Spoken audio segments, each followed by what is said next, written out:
유튜브 구독하고 실시간 채팅과 댓글을 남기시면 매일매일 7,000TTCO를 드립니다. 참여 방법은 통통물 어플을 다운로드하고 회원가입과 로그인을 해주세요. 마이페이지에서 나의 회원 고유 번호를 복사해주세요. 유튜브 구독 후 실시간 채팅이나 댓글창에 고유 번호를 한 번만 입력하면 준비 끝!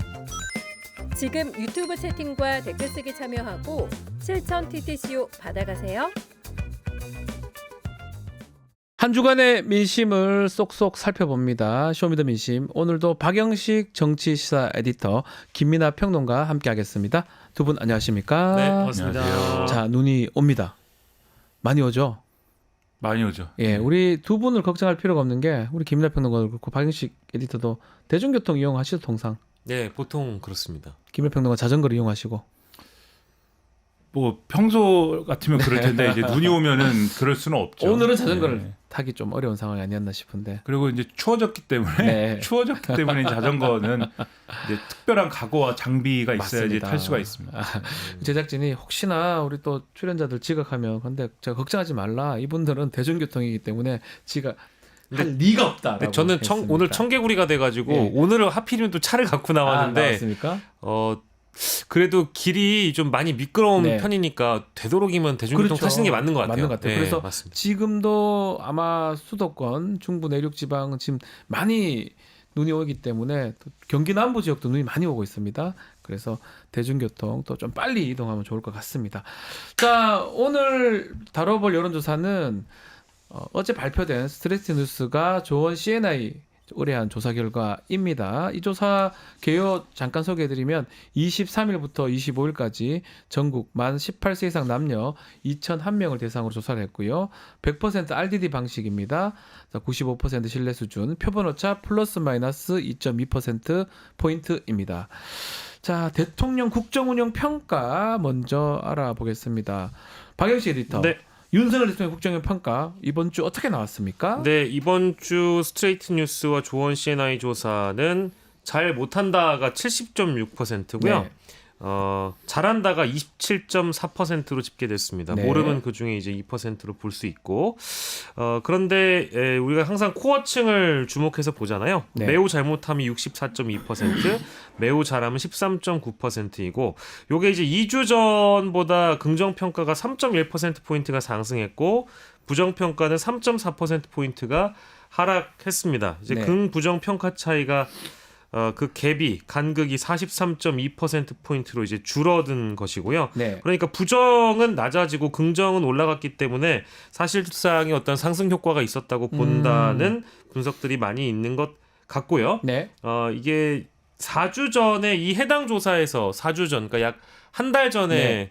지지도가 23.9%로 이 조사에서는 최저치를 기록한 이후였고 2주 전에 좀 소폭 상승하더니 오늘 27.4%까지 올라와서 뭐 사실상 반등하고 있다라고 네. 이제 정리하는 게 좋을 것 같고 타 조사 참고로 말씀을 드리면 이번 주 월요일에 리얼미터가 긍정 25.7, 부정 70.3, 또 여긴 6주 만에 25%를 넘겨서요. 물론 30% 박스권 안에 갇혀 있는 것은 사실입니다만 전반적으로 갤럽을 제외하고는 대부분 좀 올라가는 네. 그런 형국을 보이고 있고 요 ARS 조사는 좀 표본이 많습니다. 2,000명 정도인데 보수가 476명, 진보가 611명, 중도가 736명이라서 생각보다 진보가 좀 더 많이 응답을 했는데도 잘함의 상승이 있었다라는 측면을 좀 고려해 봐야 될 것 같습니다. 전반적으로 반등을 좀 했다라고 이렇게 보이는데 다른 여론조사도 비슷하고요. 어떻게 해석해야 됩니까, 김민하 평론가? 일단 네. 윤석열 대통령과 지금 용산이 뉴스의 중심에서는 네. 일단은 약간 벗어나 있어요. 아. 네, 완전히는 아니어도 그렇죠. 그렇기 때문에 지난번에 말씀드렸다시피 이 ARS 조사에서 막 30% 아래로 막 내려가고 이러려면은 첫째 지지층도 이 방어를 못할 만한 무슨 사건이 있어야 되는데 뭔가가 있어야 되는데. 그렇죠. 지금 현재 진행형인 사건들이 있긴 합니다만은 네. 용산과 대통령이 지금 뉴스의 중심에서 살짝 비껴가 있기 때문에 그래서 이제 이런 부분들이 지금 뭐 방어를 뭐 이렇게 못 해줄 만큼 그래서 나 평소 마음속으로는 대통령을 지지하고 뭐 이런 마음이 있지만은 네. 여론조사에서 응답을 안 할 만큼의 뭐 그런 상황 아니기 때문에 이 층이 좀 돌아왔다 이런 게 있는 것 같고요. 네. 두 번째로 한동훈 대표를 중심으로 한 여당이 계속 대통령에 대해서 문제 제기를 하는 국면이면 또 이것 때문에 이제 이 균열이 이제 좀 심화됐을 텐데 지금 뭐 당 게시판 논란이라든가 이런 것 때문에 여당 내 균열이 있긴 합니다만 대통령과 여당 대표 간의 충돌은 아니지 않습니까? 그렇죠. 이게 그러다 예. 보니까 요거는 여당 내에 어떤 대결 구도로 소화가 되고 대통령은 여기서 또 비켜가 있는 거잖아요. 물론 내막은 그렇지 않을 거라고 이 우리가 이제 평론을 그렇게 합니다만은 그렇죠. 예. 내막은 그렇지 않을 것이다. 근데 이제 요 여론조사에 응하는 지지층이 볼 때는 유권자층이 볼 때는 표면적으로 이제 그렇지 않은 것이니까 네. 이런 부분들도 상승세에 이제 영향을 주고 있다고 볼 수 있고 마지막으로 이재명 대표에 대한 이제 그 판결이나 이런 것들이 재판 부분. 그렇죠. 네, 15일 있었고 25일 있었어요. 그렇죠. 예. 선거법 위반과 관련돼서는 지난주에도 말씀드렸다시피 어쨌든 이런 부분들은 네. 이 징역형이 이제 선고가 1심에서 된 것이고 위증교사 관련된 거는 무죄로 판결이 났습니다만 네. 이 사법 판결이 절묘한 거예요. 왜냐하면 이게 국민의힘 지지층에게는 첫 번째 판결에 대해서는 아 역시 민주당은 안 돼. 예, 이재명 대표는 역시 안 되는 거야. 아하. 역시 우리가 정당한 거야 정치적으로. 예. 이런 느낌을 줬다면 두 번째 판결은 이 사법부가 나쁘다. 네. 이런 느낌을 주는. 어쨌든 결집할 수 있는 동기, 계기를 마련할 수 있다 이 말이네요. 그렇죠. 근데 아. 반대로 민주당 지지층한테는 첫 번째 판결을 듣고 이 역시 사법부가 나빠. 두 번째 판결 보고는 아 역시 우리가 정당해. 아, 똑같은데요. 그럼. 그렇죠. 이런 효과를 주고 있기 때문에 네. 결과적으로는 윤석열 대통령 지지층에게는 결집의 명분이 일부 작용을 해서 네. 그래서 일부 상승세 내지는 긍정적인 효과가 일부 네. 영향을 미쳤다 이렇게 볼 수가 근데 있는 이게 거죠. 조사 자체가 좀 눈에 띄는 게 뭐 판결도 있었긴 있었지만 윤석열 대통령의 거부권 행사 이전에 지금 했던 내용입니다. 그래서 지금 거부권 행사를 계속하고 있고 명태균 내용들이 계속 나오고 있잖아요. 우리 반응식 에디터 보시기에는 지지율이 이 반등 너무 반등한 것도 아니에요. 지금 다들 웃고 있어요. 그게 무슨 반등이냐? 살짝 그냥 된 건데 그렇지만 3%도 반등입니다. 영끌이라는 말이 있지 않습니까? 영끌 반등. 끌어서 올라간 네. 거니까 좀 더 올라갈 가능성 아니면 하락할 가능성 어떻게 짚어봅니까? 글쎄요, 저는 이게 지금 사골 같은 주제가 여론조사 보면 늘 등장을 하는데 네. 사실 이재명 대표의 사법 리스크라는 주제 자체가 네. 뭐랄까요, 민주 진보 진영 지지층들이라든지 민주당을 지지하는 분들에게는 그리 영향이 없는 주제라고 똑같아요. 보여지고요. 지금 거의 이제 매우 많이 나왔잖아요. 그렇습니다. 저는 네. 사실 보수 진보 양쪽에 사실 김건희 여사라는 주제 마찬가지로 그게 사골이라고 보거든요. 이제 그런 사골 주제들은 좀 우리가 배제하고 보는 게 좋은데 지지율이 다시 하락할 가능성을 점차 본다면 어쨌든 그 긍정 평가가 내려가는 거기 때문에 보통 우리가 생각하는 층이 70대 이상 그리고 지역으로 보면 영남, 정당으로 보면 국민의힘 지지층이잖아요. 네. 이쪽에서 이제 지지를 철회할 만한 그럴 모멘텀이 뭔가 있어야 됩니다. 근데 그게 지금 등장한 것은 제가 지금 바라보고 있는 것은 이제 결국 친윤과 친한의 어떤 갈등 요소가 더 이른바 단계 논란이죠. 단계 논란이나 이제 더 폭발적으로 이 갈등이 불거진다면 아마도 이제 긍정 평가가 깎여 내려가는 그런 가능성은 있는데 지금 앞에서 짚어주신 어떤 특검 거부권이라든지 명태균 게이트 의혹은 좀 더 지켜보긴 해야 될 것 같아요. 왜냐하면 지금 거의 두 달을 이제 석 달째가 되고 있는데 이거에 대한 뭔가 역치가 너무 높아져 있는 상황이어서 부정이 더 높아지거나 긍정이 더 깎여 내려가는 이제 그런 어떤 하락 국면이 다시 찾아올 가능성은 저는 개인적으로는 단기적으로는 좀 적다고 보는데 물론 장기적으로 본다면 저는 추가적인 의혹 제기가 많이 남아 있거든요. 너무 많이 남아 있어요. 지금 녹취록도 제가 들어보니까 뭐 거의 한 10분의 1 정도밖에 공개가 안 됐다 그래서 다 듣지를 못했다고 합니다. 다 공개할 게 너무 많답니다. 그리고 뭐 주제별로 이제 드문드문 나왔던 예. 녹취록들이 합쳐져 보면 완성형이 되는 경우들이 있어요. 오늘 것도 놀라워요. 아예 그냥 100% 조작. 보고서 하나를 그냥 통째로 조작해서 만들어라. 그렇습니다. 그러니까 이제 예. MBC, 뭐 JTBC 예. 이런 데에서 아주 부분적으로 보도했던 게 완결형이 나오는 보도들이 이제 쏟아지고 있어서 네. 이제 그런 보도들이 누적되면 아마도 긍정 평가가 하락되고 더 이상은 안 되겠다라는 이 지지층에서 더 이상은 안 되겠다라는 평가가 나오는 시점이 찾아올 텐데 네. 그것은 단기적으로 올 가능성이 좀 적다고 보죠. 저도 네. 비슷한 생각이 드는 게 명태균 씨 관련 의혹은 지금 일반 유권자들이 보기에는 우리 같은 이제 뉴스 고관여층이지 예. 않습니까? 우리는 두분 평론가 평론가시죠? 그렇죠. 예. 그다음에 뭐 변호사지만 네. 이제 진행자 내지는 이제 뭐 어떤 뉴스로 인생을 살고 있는 이런 그렇습니다. 분의 깜짝 입장에서 놀랐습니다. 예. 볼 때는 매일매일이 새롭고 매일매일이 아니 이럴 수가 뭐 이런 음흠. 이제 뉴스들이 나오지만 근데 일반 유권자들이 볼 때는 지금 명태균 씨 관련 사안은 정보량이 너무 많습니다. 맞습니다. 너무 많기 때문에 네. 이렇게 정보량이 많을 때는 한번 정리를 해주는 이벤트가 지금 필요해요. 그렇죠. 그 정리를 해주는 이벤트라는 게 뭐냐면 누가 잡혀가거나 그런 게 지금 네. 누가 이렇게 뭐 뭘 뒤집어 쓴다거나 이런 게 이제 필요한 거거든요. 네, 네. 그런 게 있어야 사람들이 아 결국 뭐가 얘기가 많았는데 누가 잡혀갔구나. 뭐가 얘기가 많았는데 결국은 뭔가가 이루어지는구나. 이제 이걸 봐야 이제 확신을 갖게 되는 것이기 때문에 네. 지금은 그래서 뭔가 계기가 필요하다. 이게 여론에 어떤 일정한 영향을 미치려면 이런 생각이 들고 거부권 행사는 지금 뭐 주식시장에도 뭐 선반영됐다 뭐 이런 표현이 있지 않습니까? 네. 그러니까 윤석열 대통령이 처음 이제 김건희 특검 이런 데 대해서 거부권 행사했다라는 것은 처음 보는 광경이니까 사람들이 아 이런 일도 있나? 그래서 그런 거는 이제 여론에 영향을 미치죠. 근데 벌써 세 번째 행사한 거지 않습니까? 이미 윤석열 대통령의 캐릭터는 아, 이 배우자에 대한 특검은 거부권 행사하는 사람이다. 그거 이제 이미 그런 캐릭터가 돼버린 거잖아요. 네. 그래서 더 이상 충격도 안 받아요. 이제 일반 유권자들이 그렇지 그런 일은 있지. 그래서 아마 거부권 행사하면 다시 이제 돌아서 국회로 다시 올 거야 아마. 뉴스도 거부권 행사했다. 이거는 더 이상 뭐 일면에 나지도 않아요. 이제는. 그래서 다들 당연히 의뢰 거부권 행사하고 돌아서 다시 오면은 그럼 이탈표가 나올까? 이미 여기까지 뉴스는 가 있는 거잖아요. 이미. 그렇죠. 예. 이미 그냥 일상에 뭐 오늘 아침이 밝았으니까 아침 먹고 점심 먹겠지 뭐 이 정도 당연히 거부권 행사. 예, 뉴스란 말이에요 지금.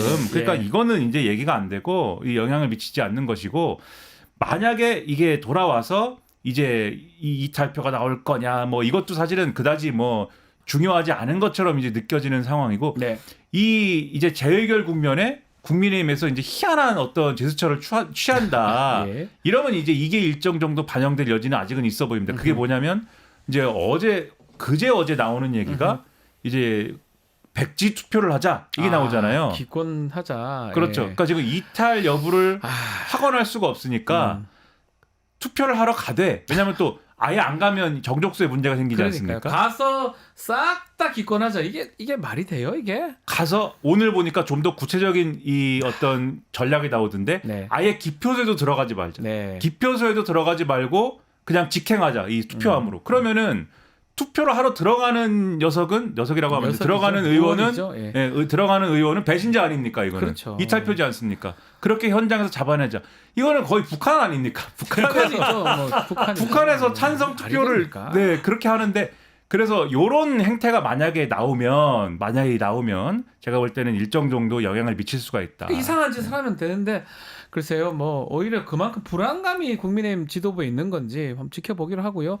자, 다음 질문은 차기 대권 주자 적합도입니다. 박영식 에디터 어떤 네. 결과 나왔습니까? 차기 대권 주자 적합도를 소개해드리겠습니다. 이제 저희 댓글로도 이게 지금 토마토 조사냐라고 하시는 분이 있는데 아닙니다. 조원 CNI가 스트레이트 뉴스로부터 의뢰받아서 한 정례 조사고요. 이 차기 대권 주자 적합도 보시는 것처럼 민주당의 이재명 대표가 43.8%, 국민의힘 한동훈 대표가 17.2%고요. 조국혁신당 조국 대표가 5.8, 홍준표 5.3, 오세훈 5.2, 김동연 4.8, 원희룡 4.2, 이준석 3.6, 안철수 1.8, 기타 2, 없음 모름이 이제 7%인데, 그러니까 2주 전의 조사로 비교를 해보면 민주당 이재명 대표가 조금 빠졌습니다. 3.1%포인트 하락했고요. 국민의힘 한동훈 대표가 그런데 많이 올라가지는 않은 것 같아요. 0.2%포인트가 상승했기 때문에 뭐 두 사람의 간극이 전 조사보다는 좀 좁혀지긴 했습니다만 그래도 뭐 이게 지금 약 5% 정도의 간극으로 벌어져 있는 상황이고 더 주목할 만한 건 아까 말씀드린 대로 한동훈 대표의 지지도, 적합도 자체가 0.2%포인트 올랐다는 건 사실 오르지 않았다고 보는 게 더 맞는 거거든요. 그렇다면 이건 왜 그런 걸까에 대한 내용을 좀 짚어봐야 될 것 같고 여기 이제 추가적으로 등장한 인물들이 좀 있어요. 보시면 조국, 홍준표, 오세훈, 김동연, 원희룡, 이준석 이런 인물들을 범보수와 범진보로 분류해가지고 합쳐보면 어느 쪽이 더 높은지를 우리가 또 함께 알아볼 수도 있는 대목이어서 그리고 이제 종국에는 명태균과의 또 관련성이 있는 대권 주자들은 사실 배제하는 게 저는 개인적으로 맞다고 보는데 많이 빼야 되는데 여기서 그러면 그래서 아무튼 이제 이런 대목까지 우리가 함께 네. 적합도를 맞춰보면 만약에 내일 당장 대선이 벌어지면 네. 어느 진영에게 유리할까 정도를 좀 보면 다 알겠네요. 예, 그렇게 좀 보면 좋을 것 같습니다. 일단 이재명 대표는 약간 떨어졌고 한동훈 대표가 많이 올라가지는 못했고 그리고 여러 어떤 명태균 관련된 분들이 이게 나오고 있는 상황인데 자, 이 추이 어떻게 보고 계십니까?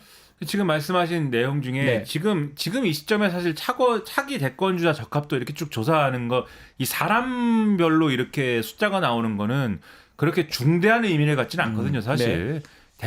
대선이라는 게 우리가 다 겪어봐서 알지만 대선까지 가는 길에 별일 다 일어나지 않습니까, 지금 사실. 그렇죠. 참 중간밖에 안 왔어요. 반밖에 그렇죠. 안 했는데요. 예. 반도 안 왔죠, 사실은. 예. 네, 그래서 뭐 요런 것들을 보면 예.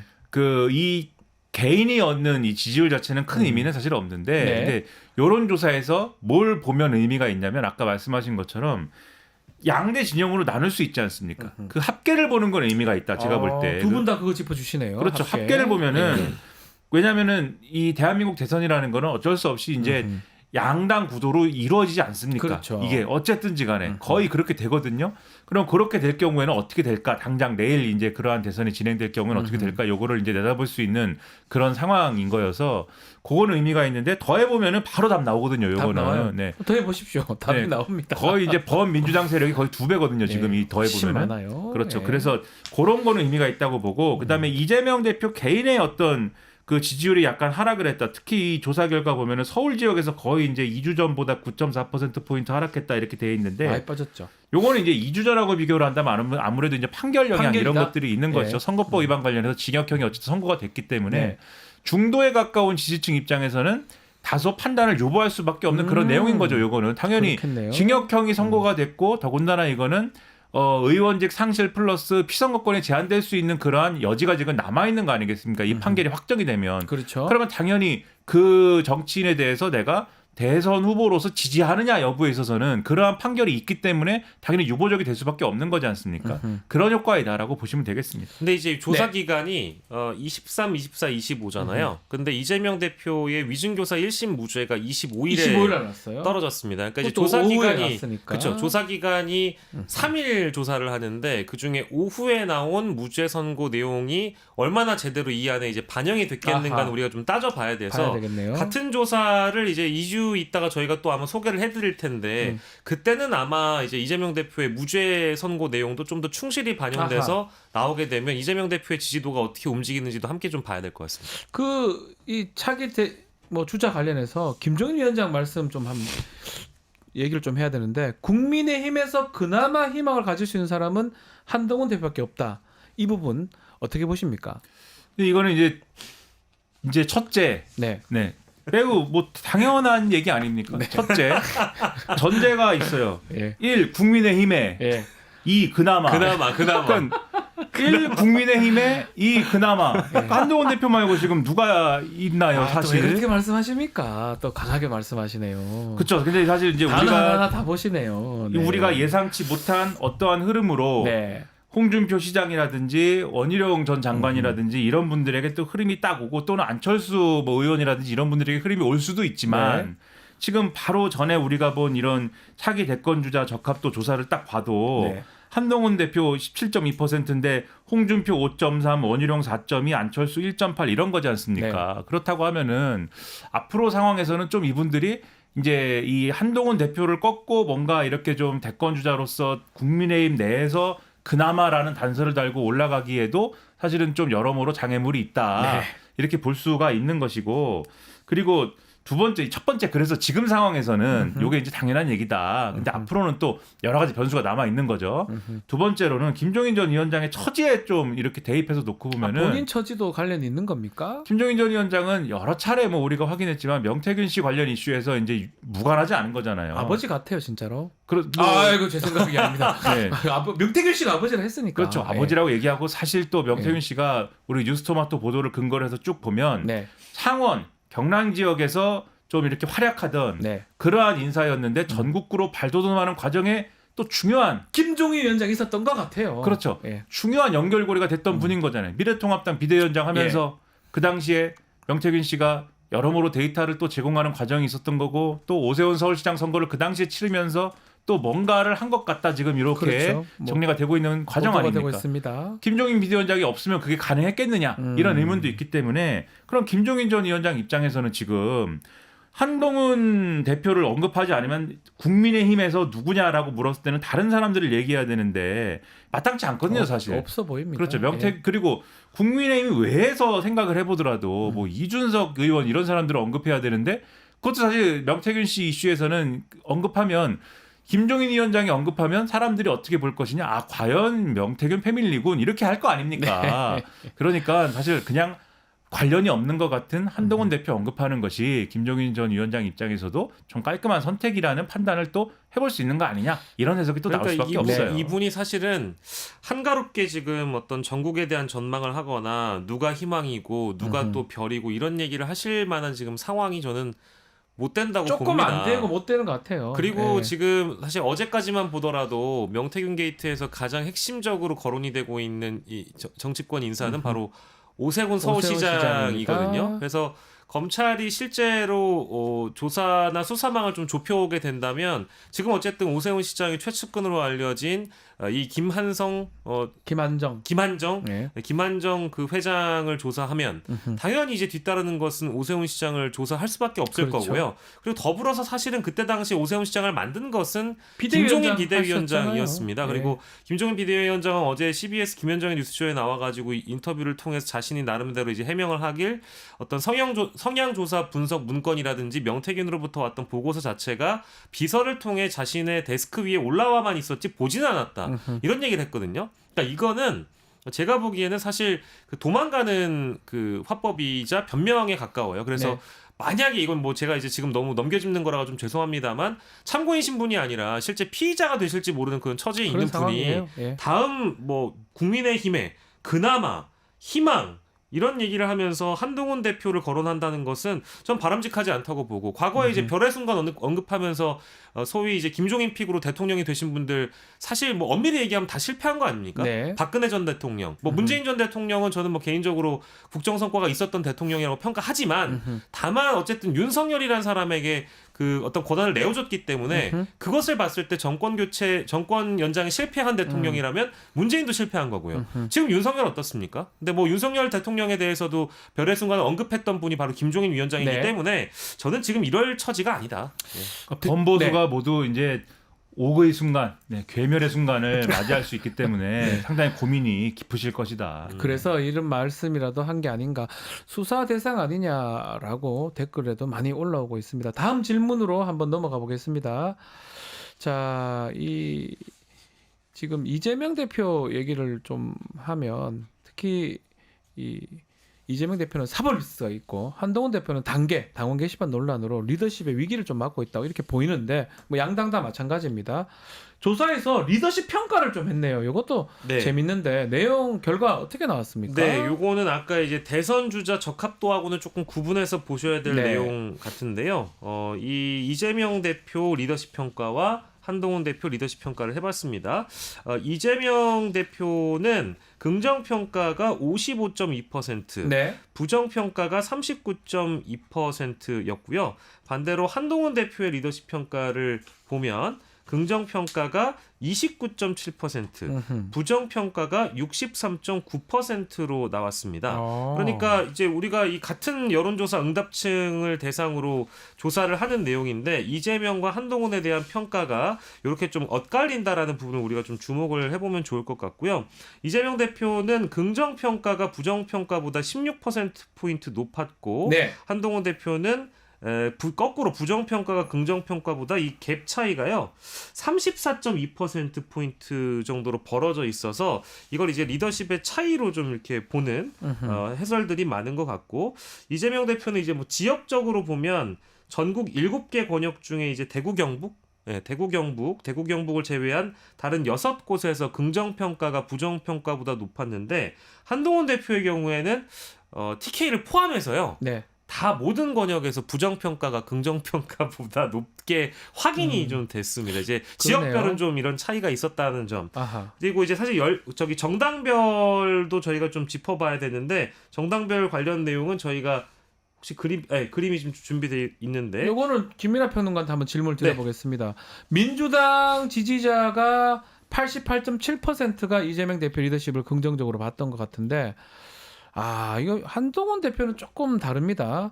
국민의힘 지지자 중에 68.5%밖에 안 돼. 이게 왜 밖에라고 표현하냐면 좀 그 당 대표면 상당히 많은 표를 얻어야 되는데 아직 60% 70%대밖에 안 된다. 차이가 좀 있는 거 아닙니까? 이재명 대표와 한동훈 대표하고. 그렇죠. 이재명 대표의 경우에야 네. 뭐 언론에서는 일극 체제다 이렇게 평가할 정도로 당에 대한 장악력이 이미 강화된 상태 그런 것 아닙니까? 같아요. 예. 이게 총선 전까지만 해도 이재명 대표에 대한 뭐 여러 가지 평가들이 당내에 있었을 수 있는데, 네. 그러니까 이렇게 당을 일극 체제로 가져가는 게 맞냐 틀리냐 있었을 수 있는데, 어쨌든 총선을 승리로 이끈 거 아닙니까 결과적으로. 그렇죠. 그렇기 예. 때문에 그 이후에는 거의 이제 이재명 대표 리더십에 대해서는 다른 평가가 이제 어려워진 상황이에요, 민주당 입장에서, 내부에서. 그렇기 때문에 뭐 총선 이겼는데 더 할 말 있겠습니까, 민주당 내부에서. 뭐 할 말 없는 거죠 이제. 그렇죠. 그러니까 88.7%가 뭐 잘했다 이렇게 보는 것이고, 다만 이제 앞으로의 이제 뭐 대선까지 가는 길이 완전히 뭐 이렇게 뭐 탄탄대로다 이렇게 보기 어려운 측면들도 있겠죠. 그거 어떻게 잘 넘기느냐 이런 게 남아있는 과제일 것이고, 네. 국민의힘 지지층은 지금 그냥 딱 봐도 국민의힘 당사 앞에 가면 왜 이런지가 나오지 않습니까? 네. 그러니까 윤석열 대통령 난리가 아니에요, 그 앞에 네. 가면. 윤석열 대통령 지지층과 네. 윤석열 대통령의 지지층과 긴밀히 연결되어 있는 보수 유튜브 하시는 네. 분들이 뭐 이재명 대표의 뭐 재판 결과 관심도 없어요 이제는. 그 얘기도 네. 안 합니다. 아유. 네. 그 신경도 안 씁니다. 지금 내전 상태에만 모든 관심이 쏠려 있기 이것 때문에 때문에 그렇군요. 예. 이 한동훈 대표에 대한 이 완전히 이제 거의 뭐 아주 모든 역량을 쏟아가지고 한동훈 대표에 대한 반대 전선에 나서고 있는 게 첫 번째 이유고, 그렇죠. 두 번째는 또 그러한 전선에서 한동훈 대표가 자신의 정당성을 강변하면서 여기랑 세게 붙고 있으면, 내전에 세게 붙고 있으면 또 요 양상이 또 좀 다를 수도 있는데, 한동훈 대표는 거기에 대해서는 또 얘기는 안 하지 않습니까? 그러니까는 보는 사람들이 한동훈 대표 처음에는 윤석열 대통령이 저렇게 윤석열 대통령을 중심으로 한 요 흐름에 대해서 제동을 걸 것처럼 나서더니 요새 좀 시들하네. 요새 좀 별로 거기에 순응하는 것 같네. 이런 흐름이 있으니까 한동훈 대표를 받쳐줘야 될 쪽은 또 좀 약화가 되는 분위기가 있고, 네. 마지막으로 이런 거하고 관계없이 한동훈 대표의 정치라는 거는 뭐냐. 예를 들면 자기만의 어떤 정치적인 뭐 색깔이 있어야 되지 않습니까? 가령 이재명 대표를 예로 들면 요즘에는 얘기 안 하지만은 과거에 성남시장 할 때는 이재명 하면은 기본소득 이런 게 있었잖아요. 정치 신인이면 네. 정치 신인이면 이런 게 하나 큰 게 있어야 되거든요. 하나의 선을 휙 긋는 게 있어야 되는데, 한동훈 대표는 그게 없고 내가 정책 이슈예요라고 꺼내는 것도 좀 짜잘한 것들이잖아요. 네. 그리고 이게 하나로 꽤 맞춰지는 것들이 아니지 않습니까? 이게 보수 이슈인지 아니면은 보수 내에서도 따뜻한 보수인 것인지 아니면 보수 내에서 어떤 엄벌주의의 이슈인 것인지 이게 헷갈리잖아요. 그렇죠. 하나로 꽤 맞춰지지 않기 때문에, 그럼 한동훈은 뭐야? 그냥 검사 정치인가? 제2의 황교안인가? 이런 흐름이 또 있어요. 그런 것들이 복합적으로 되다 보니까, 그러면 한동훈 대표 체제를 가지고 국민의힘은 정권을 재창출할 수 있는 거냐라는 의문이 있다 보니까 지금 국민의힘 지지층도 전폭적으로 아하. 한동훈 대표 체제에 대한 어떤 전폭적인 신뢰와 지지를 하지는 못하는 상황이 이어지는 것 같다. 이 보면 한동훈 대표가 그냥 떠오른 거 당원 게시판이거든요. 8월 동훈 뭐 이런 얘기도 하고 특검법도 안 받고 리더십도 없는 것 같고, 우리 박영식 에디터 보시기엔 한동훈 대표한테 가장 필요한 거, 지금 필요한 거 뭡니까?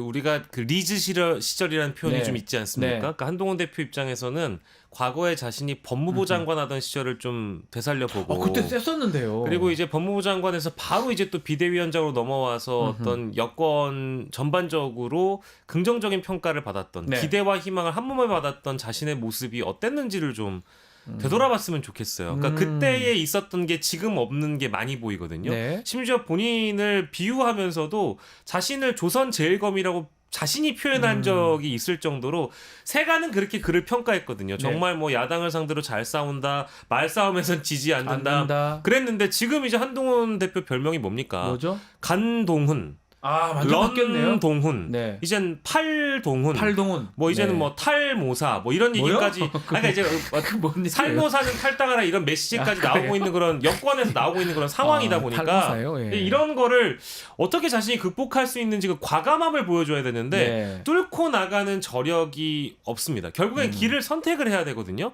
근데 이게 말을 뱉었다가 행동이 달라지거나 혹은 약속을 지키지 않는 전형적인 구태 정치인의 모습과 다를 게 없는 모습이에요. 아까 말씀해주신 특검법도 발의하겠다고 했는데 지금 지지부진하고 언제 할지도 모르겠고요. 당원 게시판 논란도 기다 아니다.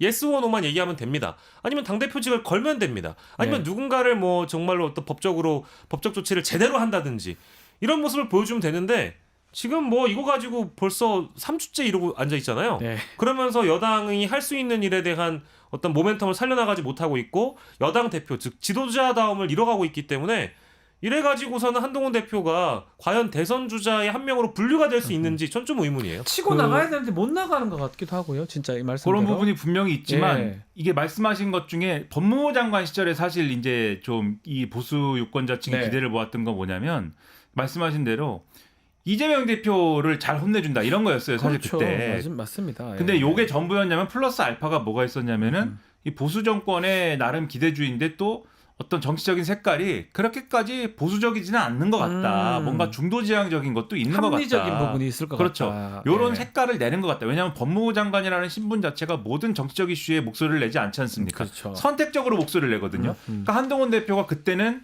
선택적으로 그런 부분에 대해서 이 목소리를 잘 낸 거죠. 그러니까 예를 들면 어떤 사건에 대해서 제가 지금 정확하게 말씀드리기가 이제 기억이 좀 희미해서 뭐하지만은 네.